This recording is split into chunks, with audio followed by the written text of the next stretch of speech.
busy. I don't ever smoke the dizzy, but we can always share some ditzies. It's just a cup in time. This song doesn't have to run. Life's all of us, not every moment we can be feeling fine.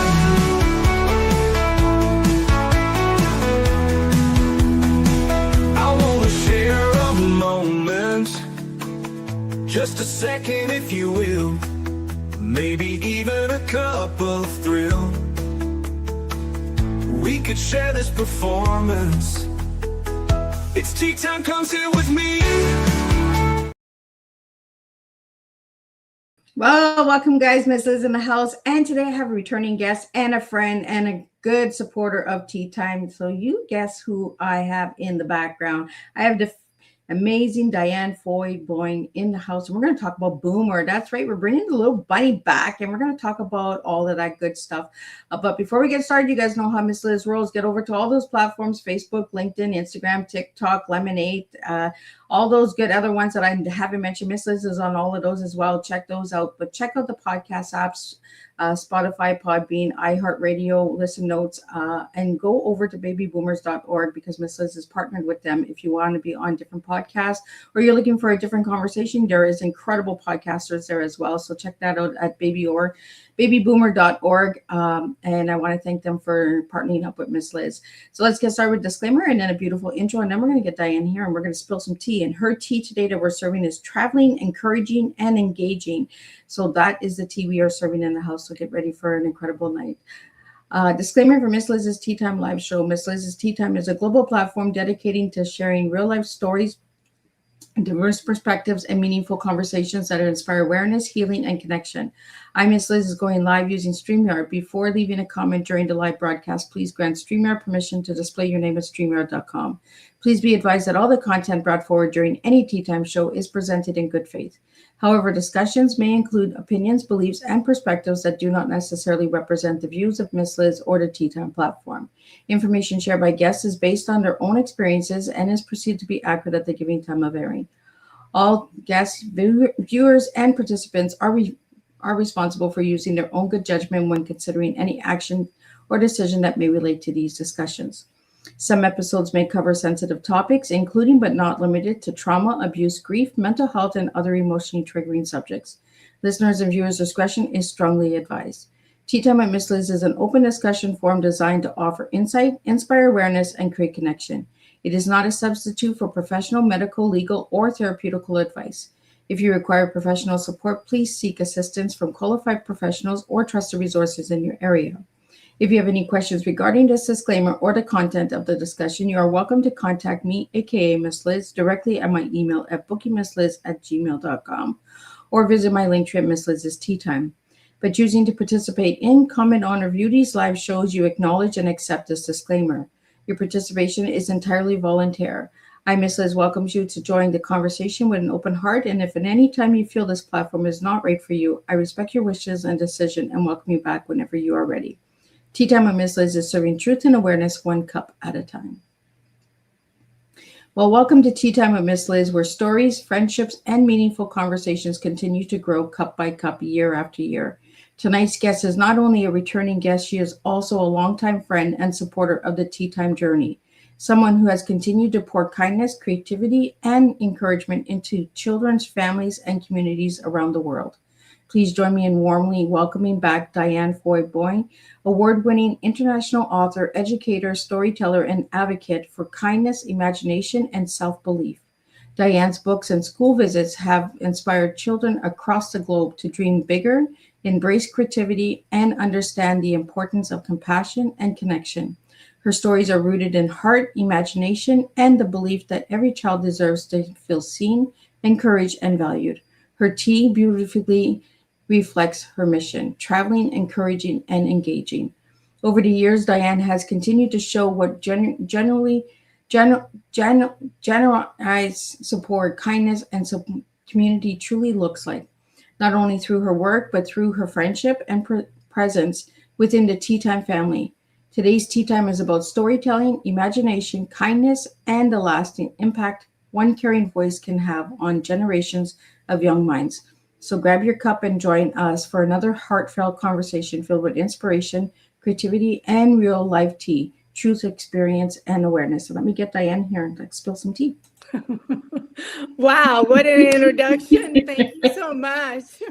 Well, welcome. It is a pleasure to see you. We were talking in the background. That's why we're a few seconds late, guys.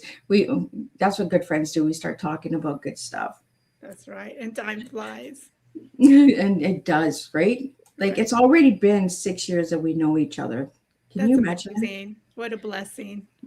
Right? Yeah. So, Diann, for my first time listeners out there, can you tell us a little bit of who you were as a little girl and who you are now? Oh, sure. Well, as a little girl, first of all, I have 5 brothers, though 2 older, 3 younger. So that kept me totally using my imagination and doing all kinds of fun things that one would never expect with that many brothers. And then I went to private school till 4th grade, so I had this really strong foundation in faith that I'm very grateful for. But when I was 10 years old, it was my first time to go on stage. It was a talent show. And that's when I fell in love with the audience, making people smile. And that was my first taste of story time, even though it was through music. And ever since then, I've been acting, singing on stage, storytelling when I'm in the classroom, just anything that brings delight and happiness to kiddos. That's who I am. Diann, were you a school teacher? Yes, yes. So I've taught from preschool, kindergarten, 3rd grade classroom, 4th grade classroom, and then I was that strange teacher that learned how to use a computer, and that meant that I was going to be that weird teacher in school that was going to train other teachers and teach kids. And before you knew it, I was training people around the world in technology when it was brand new, like to the point that the internet wasn't born yet, as far as the world knew, and email was brand new, and I was like running the wiring, over 1,000 feet, from this one phone all the way into my classroom for a 24K modem. And probably today, most people don't know even what a modem is. Right, the good old dial up. Yeah, you dial up and you're like, oh my God, it's working. Well, we have a question that came into the studio. I'd like to get that out to you from Banter Show. And it is, what inspired Diann to start writing children's books? Oh, I love to answer that particular question. So again, I've always was a storyteller, and in the classroom, I would use storytelling no matter what grade I was teaching to make kiddos feel comfortable with something new they were learning or inspire them that they can do it. And then one day, I was out in the garden and I was pulling weeds and all kinds of stuff. And this little voice said, "You need to take your stories and put them to print." So I came inside and I listened to the angels and I wrote my first stories down. Those aren't published. They were sort of my beginning to take root. So, Diann, what was your first children's book that you wrote? That was a really great one. The Little Girl in the Moon series. So Oh, the Moonlings, which I'll probably relaunch again in about a year or so. I was in a transition of relaunching the books that I have now out because both the publishers I had ended up having to close down because of illness. So luckily, Plum Creek Press picked me up. And of course, I'm still with OC Publishing for my young adult historical fiction and a couple other books. So I feel very blessed. 2 publishers. oh, we have another question here from you from Living in Green TV. How did traveling around the world influence Diann's storytelling? Oh my goodness. First of all, I I discovered that the beauty of the world is how much we are alike. And we might have different faiths, we might eat different kinds of food, we might dress differently, but what we have in common is that we want to, especially if you're a parent, right, of sound mind and body, you just want your kids to be happy, you want their tummy to be full, and you want a nice warm place for them to go to sleep. And no matter what type of stories you tell, all kids just want to laugh. And so it's really kind of fun. So whether I'm in Africa or Denmark, no matter, or the UAE, wherever it is, the similarities for children, they're the same. They love life, right? Absolutely. Well, Diann, we have a question that came into the studio, and it's what inspired you to begin writing stories that focus on kindness and imagination? Because that's who I am. I know who you are, but I was that little girl, in today's world, kids have so much, in most places. But in my world, especially when you have 5 brothers and your parents are trying to put food on the table, you made, you made mud pies, and you used your imagination with mud pies, right? And sometimes I enjoyed mud pie, even though Mom and Daddy ended up getting some Play-Doh for me. But I don't know, there was just something kind of cool working with my hands and the dirt and so forth. But I was always making up songs, rubbing my kitty cat or my doggy and saying, "Look at the stars. Don't they make you smile? Meow." I swear we would have a lot of fun if we got together, like in person. We'd be making mud pies and singing. And That was a great question. Thank you. And everything, Jackson has a question for you, and it's which books holds the most special meaning for Diann? Oh my goodness. How do you choose? Because you fall in love with every character, right? So in the children's book world, I mean, I'm so excited right now about my new character, which is a bunny, Boomer, that we'll be talking about later. But then again, the little girl in the moon, I mean, she's always using her imagination, and basically she's me. And so I love her. And then in the young adult historical fiction, those 2 books that OC Publishing put out, they're about the life of my grandma Ruby in her younger days. And that's all about helping young people to inspire to go after their dreams. So I know that's not, he just wanted a one answer, but how do you answer when each one becomes part of your soul? Right? And they're like all your little babies. Like, which one do you pick? I know. Yeah. Well, let's bring up Boomer because you talked about Boomer, and I love Boomer's name. What's the story behind Boomer's name? So this is a bunny that you were talking about. Tell us a little bit about Boomer. Isn't Boomer adorable? Well, when my grandson was about 2 years old, and I showed him Boomer and what the book was going to be about, and I go, but Boomer didn't have a name yet. I mean, this was just in the making. And I was like, okay, so my bunny needs a name. And my grandson was 2 again. And he's like, well, let me think, and you see his little mind going. He goes, well, Grandma, bunnies like to hop. And I want my bunny to go boom, boom, boom when he hops. And so I think he should be Boomer. And of course, I fell in love with that because I'm a baby boomer. So Boomer it is. But isn't that amazing that, a 2-year-old would just go boom, boom, boom. I like that you threw that in, that we're baby boomers, right? Totally baby. We went boom, boom, boom back in the day too, to a lot of music and all that good stuff. But don't even get me started dancing. I can be ready to just crash. And then you put that music on, and Elvis and I, we'll just have so much fun, or the Bee Gees, and I'll just come alive and dance your heart out. Oh my goodness, Bee Gees. I haven't heard a good Bee Gees song in a long time. Oh, did my heart throb with those guys. They were real charmers. Oh, yes. Boom, boom, boom. They were our boomer bunnies back then. That is for sure. So, Diann, tell us a little bit about Boomer. What can we find in this storybook for the children? In this particular one, Boomer, he is a curious bunny, as the book says, and his family kind of like brothers and sisters like to kind of stay close to the house, but Boomer wants to explore. And so he starts running down the path after a runner, but of course can't catch up with them. And before he knows it, he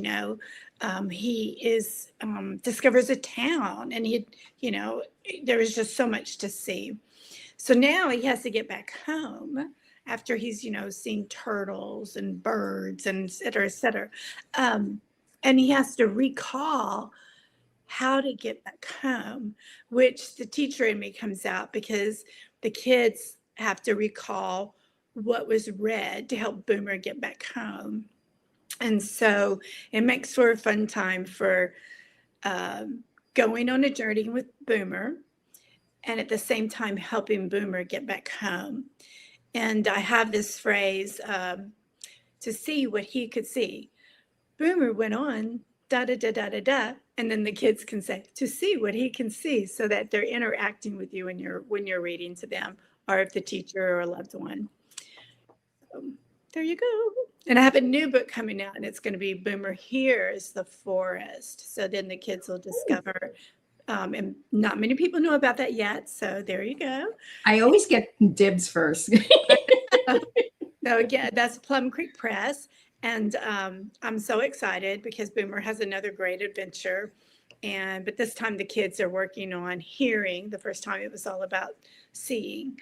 And again, they have to help Boomer get back home. So actually I have about 5 stories written. So these are the first 2 released. So yay! Oh my goodness, I can't wait for Boomer's Adventure in the Forest. That should be a fun one. We have a question here from Bob for you, Diann, is how can storytelling help children build confidence? Great question. I love that question. Confidence is so important to kiddos. And if they see Boomer can make it back home and they help Boomer get home, then that's building confidence that they can too. And any of the books that I write, I'm inspiring peace or kindness or love, especially to love yourself just the way you are. To me, those strengthen confidence within inside their heart. And that's an important thing to me. Diann, why is this storytelling so important for children today? Another great question. I'm passionate about this, and it's because anytime storytelling is important, because it's been since the beginning of time, right? But in today's world, with being bombarded with so much iPads and technology taking over your brain and someone else doing the imagination, is important to have this quiet time. Either you're helping create a story, or someone's reading to you in your mind, seeing the story. And that is so important for brain development, but also for the kids to strengthen their ability and imagination, which is extremely, extremely important to me. The brain development is so important. I think, Diann, imagination needs to come back, right? We need to have those imaginary friends come back. And have some good adventures and explore. And that kind of goes into your tea, because your tea that you gave me was traveling, encouraging, and engaging. But I'm going to throw the word exploring in there as well. So tell me why you gave me those words for your tea this time, Diann. Well, I had to look up all my different teas first. I think it's like 5 times you've been on Teatime, maybe 6. I've been so blessed. But exploring has been used in tea before. So I had to really think about it. So I went with encouraging, because that's what my books, I want them to be, is encouraging. And so, I think I cover all that. I don't know. What do you think? The exploring we have, but we're talking about the bunny exploring again. I think that's why I threw that word in. But the words that you gave me this time was traveling, encouraging, and engaging. And you do travel a lot. So let's talk about traveling first. Sure. What would you like to know? So where have you traveled to, and where's the best place for a cup of sweet tea? That's a good one. Down south for sure in America. I know how to make sweet tea. But as far as, again, it's one of those things, how do you choose your favorite place in the world? Because every single place, including the United States, has so much beauty and so much to see. I loved going to Tunisia and seeing the ruins in Rome. You know, it's the time you can actually step back in time in your time traveling. I remember taking a picture right there where the chariots were having their races. And I was just like, okay, I'm with my husband, of course. So I'm like, okay, honey, I'm going to run the race. And so I'm going to pretend I'm a chariot and I'm actually running exactly where the chariot racers were, or going into where the lion's den is and where the people had to come out, you know, and fight the lion. And I'm like, this is just unbelievable. You know, it's just unbelievable. I Absolutely. love it, right? You know, going to Greece, I really saw lots and lots of parts of Greece. But one of the things that I loved was when we went again to this theater that had been near, you know, before Christ, I believe. And we saw a play. And I'm just like, I can't believe I'm in this Roman theater, I believe it was at that time. And I'm watching, they put on a play that has been put on ever since that time. And I was just like, wow, again, traveling back in time. That what a blessing, right? Especially for a girl who was a small town girl. And I used to, you know, we just had that typical 1950s style house. And of course, all the boys ended up in one room. So I was lucky. I might have had the babies every time they were born, popping in and out, but eventually over there. But the moon always came into my room. And when I saw the moon was coming, I pushed my bed because I love changing things up, even though it's like this little square room. But I put my little twin bed next to that window, and I had sheer curtains, so I'd feel like a princess. And the moon would come in, and I would travel on the magic carpet to see the world. And you know what? They sent me my husband, and I've been able to see the world, and he's my magic carpet. Is that where the storytelling comes in, where the moon links? Yes, it is. Absolutely. Oh my goodness. That is one book I don't think we've ever spoken about, is the Moon Link book. Yeah, I don't think so either. We'll have to do that. I have several out. Absolutely. We have a comment here that I want to read out to you, Diann. It's, I love how Diann's stories and experiences remind us that kindness, imagination, and compassion can truly connect people across the world. Oh, that's so sweet. And you know, that is just so true. I've fallen in love with, you know, I've been in schools in Saudi Arabia, all over the UAE, in Ethiopia. I spent a lot of time, so your viewers know, doing humanitarian work in 3 countries in Africa, Kenya, Uganda, and Ethiopia. And I tell you, when you do that, your heart just sings. The kids are so incredible. I could stay with them all day at school. And their imagination are incredible. And in those three countries, the kids, they love to sing and dance. And of course, what do I love to do? Sing and dance. And so we're just making up stories like crazy. And in all 3 countries, English is taught in the schools. And so their English is phenomenal. I mean, they have their mother tongue, but there was no question that they could understand me. And sometimes they probably had better vocabulary than me. Well, Diann, we have a question here from Bradley, and it is, what message does Diann hope readers remember most? To love yourself just the way you are. And that's why I love having you on, because we talk about this all the time, me and you, right? Just love yourself. Yeah. Like, You can't if you you're don't incredible. love yourself. Yeah. Yeah. From Diann, we have, when writing your stories, how do you balance creativity, education, and inspiration in a way that truly connects with readers? Well, you have some great listeners. Thank you. I know, right? Absolutely. Wow.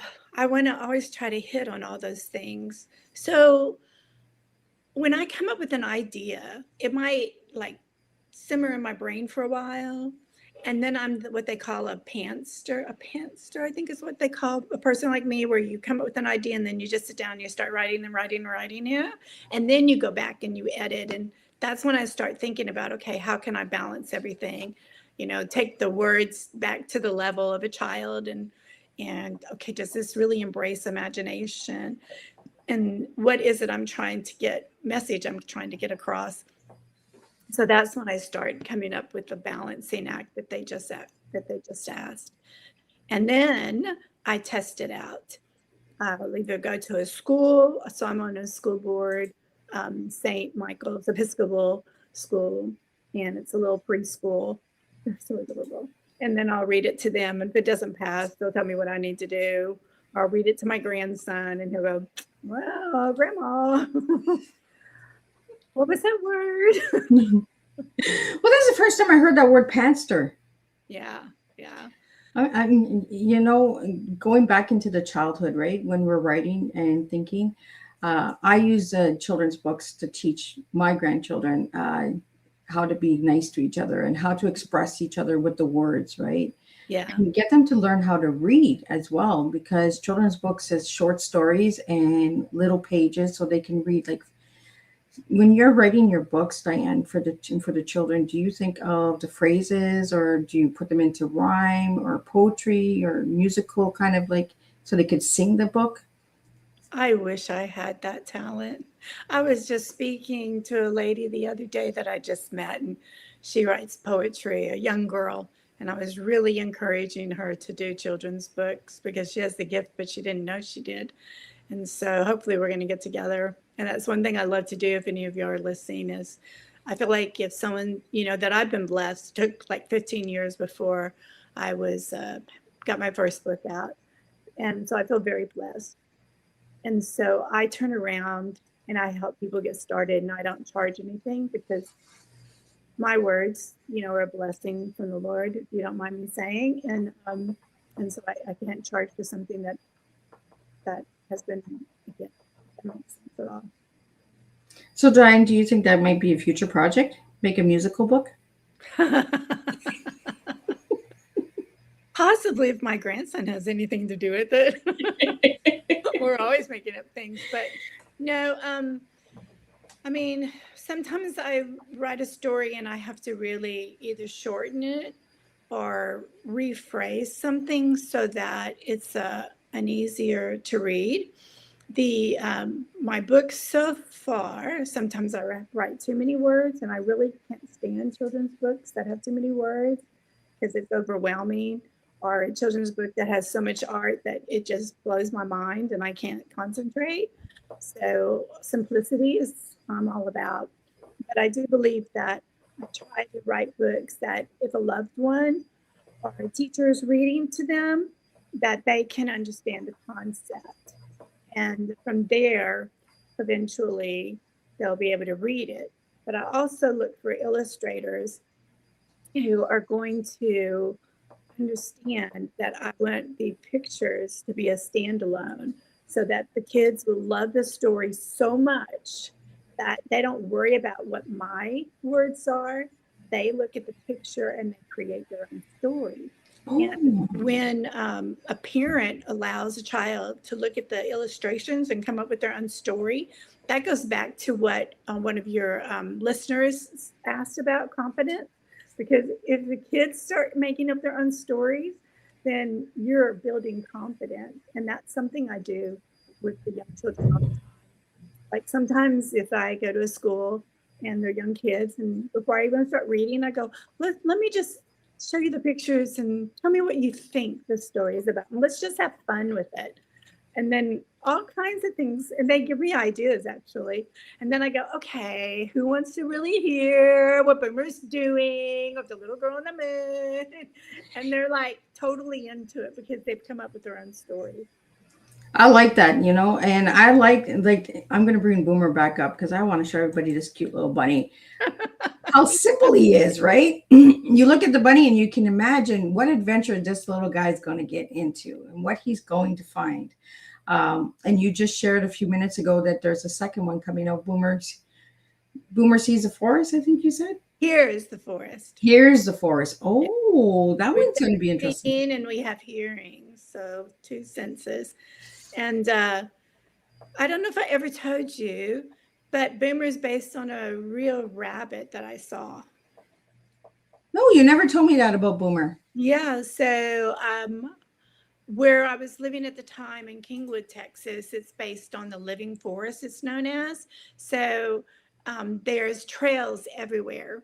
It's like one of the best places to live. So I could just walk outside early in the morning. You know, the sun hasn't quite risen yet. And I discovered, this is when we first moved there, that all the critters they're up before the adults. And I discovered on this path this one little bunny, and they'll have places for people to sit. And he just happened to have his home next to where I could sit. How kind of him. And so, and then I discovered, and I like to think it was the same bunny that I was watching for about a week. And that's where, you know, I got the whole idea. I thought, I'm going to start watching him. And so sure enough, you know, I saw him stop and he saw a bird, and then I saw him stop and he saw a turtle over the bridge, and then I saw him work his way back home. And I was like, thanks, Boomer, for the story. You just never know what those animals are up to, right? They got adventures going on left, right, and center. They do. And what I tell the children is that, look, when you're out walking, you know, don't have your parents give you a phone or anything. Just start watching, you know, for the lizards and the doodle bugs, you know, or some people in the schools call them roly-polies, depending on, you know, are you living north or south of the state? And I go, you know, even watch the ants, and they're like, what, you know? And then I tell them about the little ants that carry leaves all around and all this, and they're like, what? It reminds me of that children's song, "The Ants Go Marching One by One." Hurrah! Oh, yes, good for you. That's right. But just be aware, right? Be aware. There's so much beauty in the world. And Absolutely. the thing is, if the, like when I go to schools and read, I also ask, you know, if you wanted time to have the parents come, and I'm happy to talk to them too. And I get so excited when I get to talk to parents and say, okay, do y'all need, you know, let's talk about tips for reading to kids or whatever. And parents are always, I'm always so excited that they were interested, right? And I go, just enjoy the surroundings. And I would get emails back going, you know, I haven't stopped to just listen to the world. But you know how I got them to think like that? How? Are you ready? I'm ready. I had cups that I had put a little bit of Diet Coke all in it, right?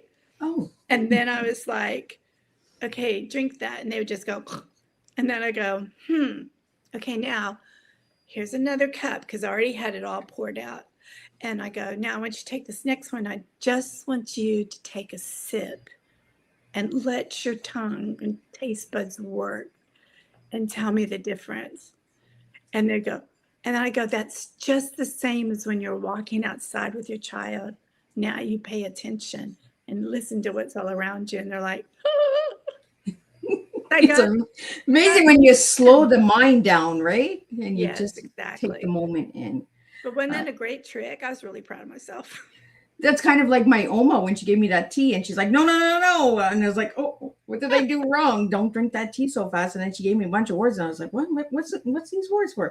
I only got to know what the words meant when I was in my 30s, guys, but. Yay for Oma.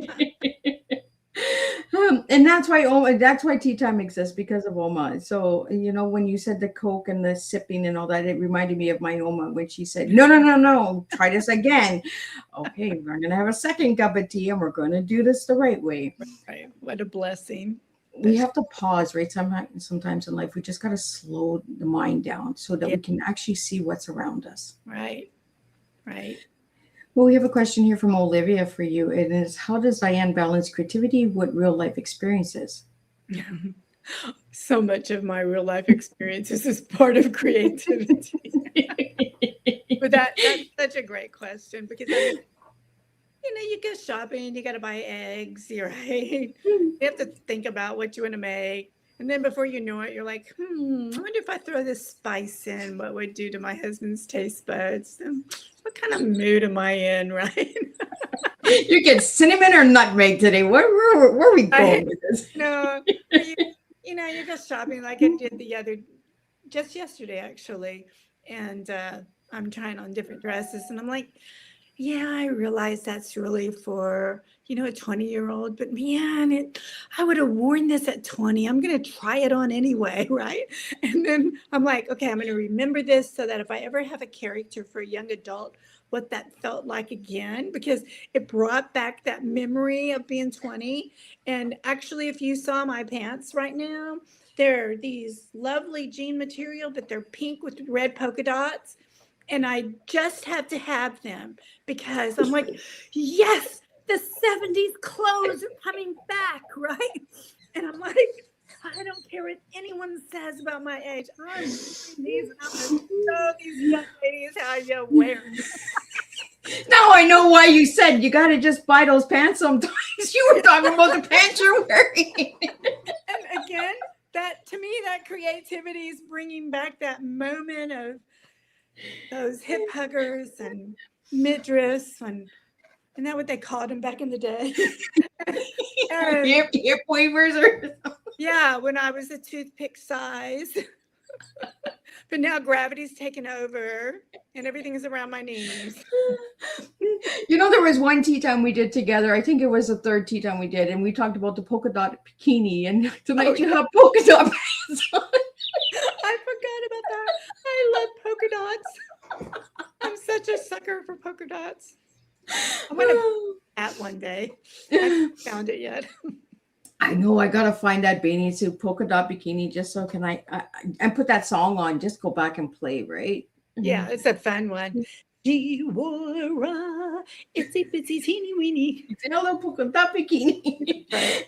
All of my listeners out there know what song we're talking about. Go out and check it out, and just dance around, have some fun. Yeah. Maybe that's a trend we need to bring to TikTok is bring the polka dot bikini.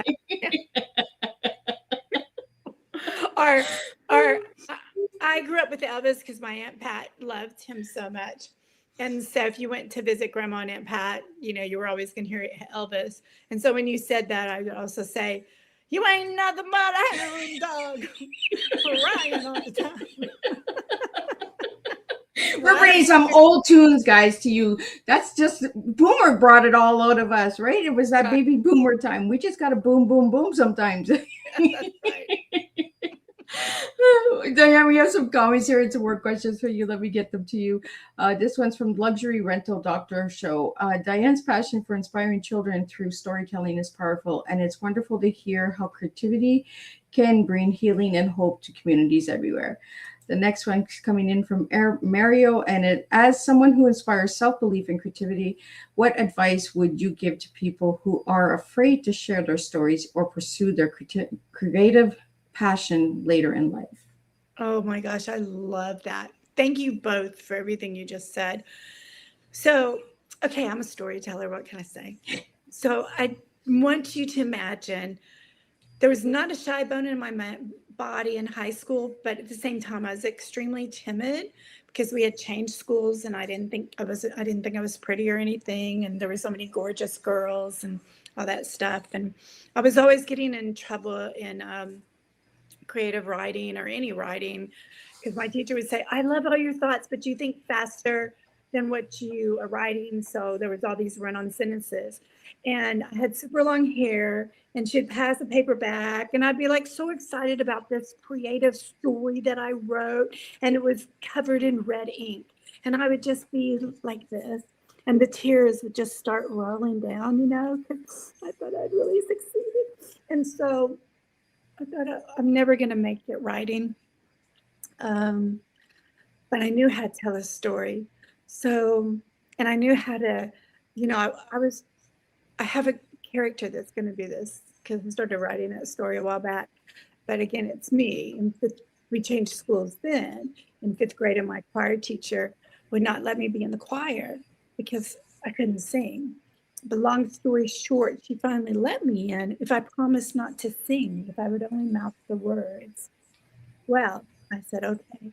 But I got so excited being back on that stage again and all these people out there. Like, how on earth can you not sing when the teacher has you singing, Hey, Look Me Over? Now, again, I don't know if you know that song, but it's like, Hey, look me over, lend me an ear, fresh. And I'd be mouthing it. And then before I knew it, la, la, la, or singing Chim Chimmery. And I go, Chim Chim. Chim Chim, and before I know it, I'm really singing it. And she's going, shh. Of course, later on, I discovered I was singing flat, but so I learned how to sing. But based on his question is, I want people to know is here is a girl that didn't think she could, but believed she one day might be able to, and then discovering that my students loved my stories, and then having an angel inspire me. It was chapters. And so we all have chapters. And if we can break that hypnotism that a teacher might have put over us and just say, no more, I'm going to do it, and just take tiny baby steps. And I will help you with those tiny baby steps.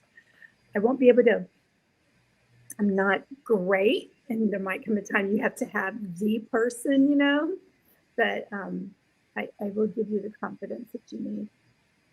Well, Diann, you mentioned run-on sentences. Do you think that was because you didn't want the adventure to stop? You didn't want the story to stop? No, when I write, and when I used to write before too, I used to just keep writing. No periods, no commas, no nothing, or I put the 3 dots, right? Da da da da da da. Because I'd had to pause the brain because the brain was just overstimulated. Did you find that was the issue? That was the issue. Yes, absolutely. Absolutely. But again, the one bit of encouragement that this one English teacher had was, I love your ideas, but you got to use your grammar. I don't have time to think of grammar. Let's get into grammar there, Diann. How important is grammar when you're writing a children's book? It's really important. To me, it's important in the sense of how you read the story. If there's an exclamation point, and the characters, you want to make sure that exclamation comes through compared to a period. You certainly wouldn't have. Stop. Well, what's scary about that, right? So when I think of grammar, I think about how I would read that or act that out on stage to make it come to life. That's what grammar is for me, making things come to life. Does that make sense? It does. As writers out there that are listening to our show tonight and that'll catch the replay, what do you guys think about the grammar? Is it like a pause? Because for me, they had to show me like stop signs. Just stop. Because I would just write. And they're like, where are we stopping in this story? Yeah. But it was just overstimulated, right? So many words, so much expression that wants to come out that you just write. Right, exactly. And you want to, while it's so fresh in your brain, you want to get it down because you don't know what's going to come next from your brain, right? You're right, because our brain is just so busy in there. Yeah, exactly. Singing, dancing, and playing. Yeah, and which takes me to that blank page when you're in school, or even today as an adult. Okay, I'm going to write, and you sit down at the computer and you're staring at a blank page, or I like to actually handwrite things still. And, now I don't have a problem with the blank page, but do you remember in school staring at that blank page and you look around and all your friends are writing and you're like, I don't understand. How do I put this pen to the paper? Yeah, exactly. And you're like, come on, brain, But now I tell people, just believe in yourself. Don't worry about a title. Just write 1 sentence. And tomorrow, write 2. The next day, write 3. And it's going to come. And it may not be the order you want by the time you finish, but don't worry about it. be a pantster. Just get it out. And then we'll worry about the order. So even if you're the kind of person, like one of my daughters, she wants everything all in order and do the outline and everything. Yeah, that's not me. Throw that outline out. Just what is the concept you want to get across? And then just tell the story. And the older I get, the more I just want to use animal characters because I won't get in trouble, like, oh my gosh, she's using a girl and she's not using a boy enough, or oh my gosh. I just will be neutral with a nice little animal. And you can really express, I find, more with the animals than you can with human anyway in today's world. Yes, in today's world. Yeah. And kids relate to it too. So, right. They're so used to seeing turtles talk and whales talk and so forth. So again, imaginations. I remember once I showed my grandson, I just have one grandchild. He had only seen cartoons. And so I put on YouTube and I put on Lassie because I loved Lassie. And he stood up and he walked to the television. He goes, Grandma, those are real people. I go, I know, I thought you'd like that. And that boy, Timmy, he looks like me. Because he was so used to kids putting on a cape, and covering their face or being able to turn into a turtle or something. And here was a story that was like, he could relate to a mom, a dad, a dog. That's just like me. So I think that's important. That sounds like a good title for a children's book. That's just like me. It does, doesn't it? I have to think about that. Thank you. Yeah. I can see you writing something like that. You always are so inspiring from the show. That's how I always get the first dibs on all of the boomers and all of the good books that are coming out. But we have not talked about moonlinks, and we're going to have to talk about that on Tea Time. We have a question here for you. It's what role does imagination play in emotional growth? Oh, I like that one. Oh, I like that one too. I might have to really think about that one overall. But I would like to think, and I'm not a psychologist by far, but I do believe that when a person uses their imagination, that emotionally they will grow because their imagination based on what they're thinking. So let's say, butterflies, because I've done this before with my grandson, catching imaginary butterflies. And he at first, because again, he was like 2 or 3, and he was like, what? But we took these little nets, and we caught imaginary butterflies. And before you knew it, he was ready to go in and scribble, but for him drawing a blue butterfly and a blue and yellow butterfly. And that made him feel so comfortable, where before he really didn't want to pick up a crayon and fill the page up. But by imagining and experiencing that, it made him want to go draw it. So I think that kind of brings out the emotion of confidence. What do you think? I think so too. And I like that question. Thank you for bringing that question in that's tonight. A great one. Another question just came in is, what message do you hope children carry from your books, Diann? Again, depending on the book called Peace is all about peace and love around the world. And so for that one, it's all about loving someone and hoping that around the world there will always be happiness and love. And the little girl, the moonlings, depending on the story, because there's about 4 books out, that's always to love yourself just the way you are. So my books are all about kindness. Harry the camel, that's, he gets lost in the desert, and Harry saves them, and he discovers that there's no place like home, So anyway, but again, each one in its own little way is all about loving yourself in a special, special way. I think that was the first time you were on Tea Time was with the camel. I think it was. Yeah, I think you're right. And then it was Grandma Ruby's book. Oh, yes. I'm very passionate about those. So if anybody would like to hear any of the past tea times that Dianne's been on, go and check out season 3, 4, 5, and season 7. I believe she was on season 2 as well. I can't remember. She's been on multiple times. And every time we bring a little different flavor to the table. So if you're enjoying this tea time tonight, you can go and check out those other tea times in the playlist on Miss Liz's YouTube channel. Dianne, I have some lightning bolt questions here for you. So let's see what we can get from these. The first one I have for you is one word that defines your mission. Kindness. Imagination or reality? Which needs more attention today? Imagination.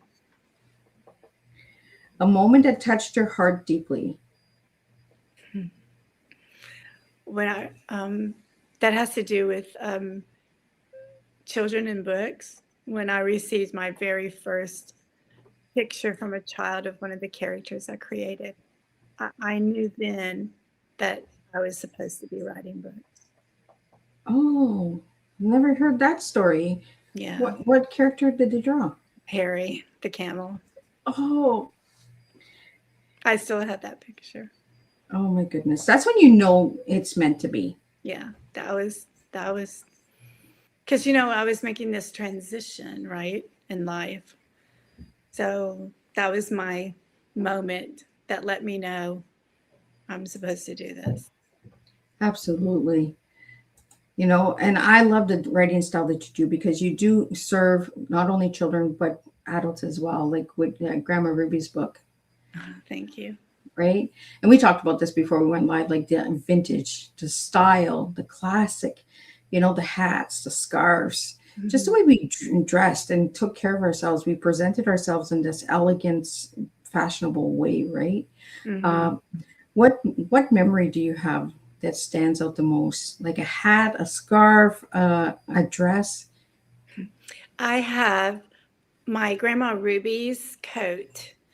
I have two of my mom's actually, but my Grandma Ruby's coat, I asked Mama if I could have it because Grandma Ruby wore that coat as long as I can remember.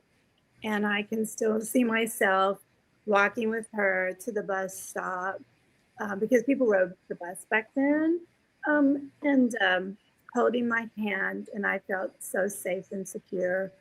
So when I wear her coat, I feel like I'm wrapped in Grandma's love. Oh, That would make a good story too.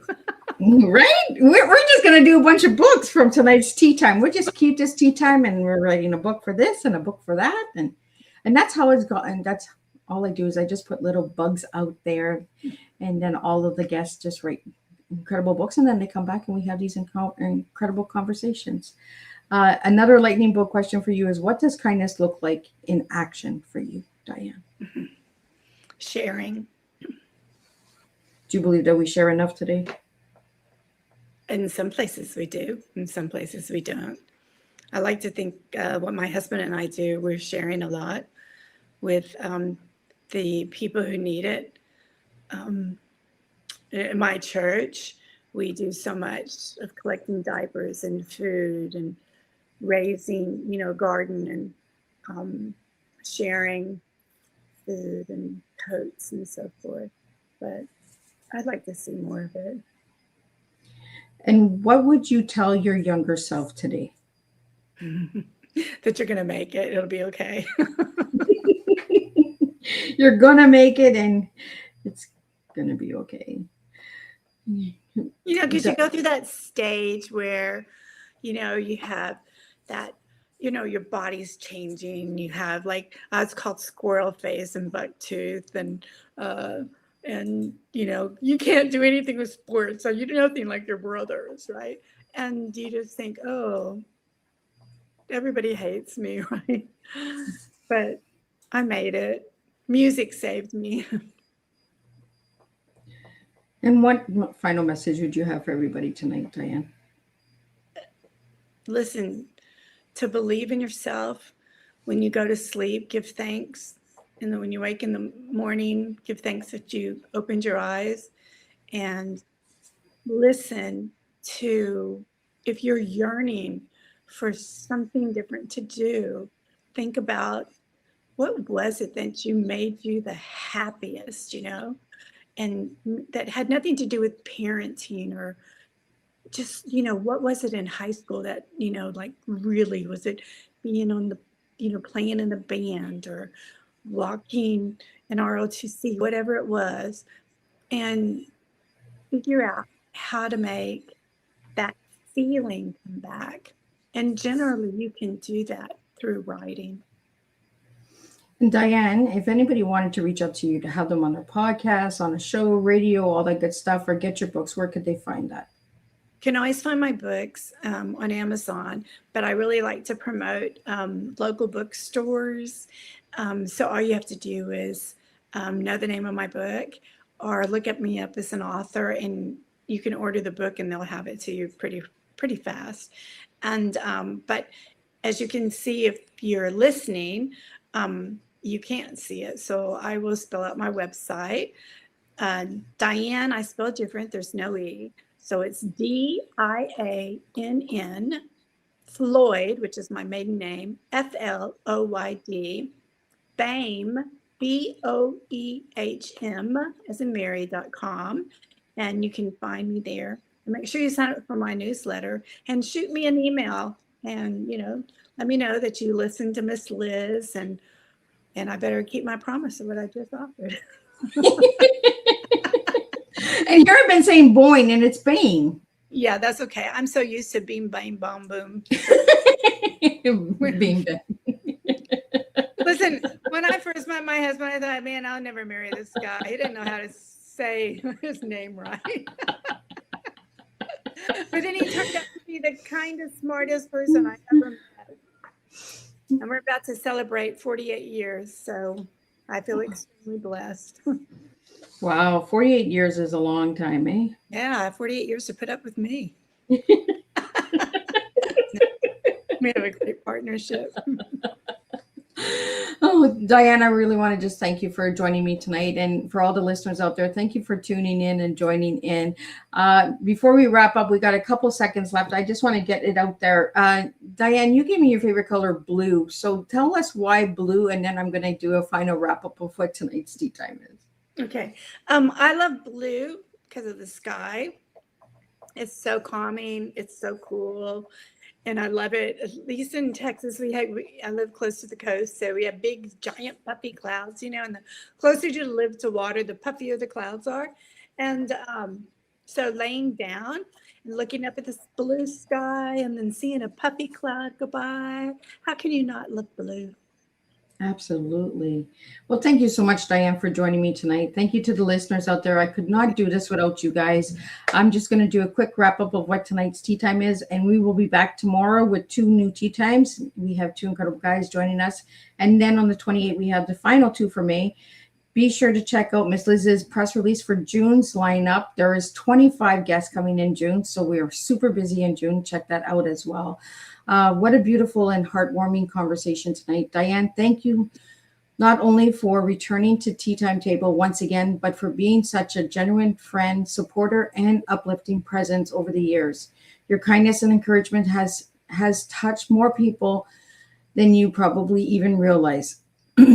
Tonight reminded us that stories truly matter, especially the stories shared with children. Your work creates spaces where imagination grows, kindness feels important, and children learn that they are capable of dreaming, creating, and believing in themselves. In a world that sometimes feels rushed or disconnected, your storytelling continues to bring warmth, hope, and meaningful connection back into conversation. One of the strongest reminders from tonight is this: the words we share with children today often become the voice they carry within themselves tomorrow. Here's some food for thought to leave with everyone tonight. What kind of words, encouragement, and example are we planting into the next generation? Because kindness is not small, imagination is not small, and making one child feel seen can change a lifetime. Thank you, Diann, for continuing to inspire through stories, friendship, and the beautiful energy you bring into the world. Until our next time, keep encouraging, keep engaging, and keep serving real life tea, one story at a time. And I'll see everybody, and we'll do this all over again. Thank you so much, Diann, for joining me. Thank you for having me. And thank you to your guests for all those fabulous questions. Well, I want to just thank everybody. I'll see you guys tomorrow, same time, same place, and we'll do this all over again.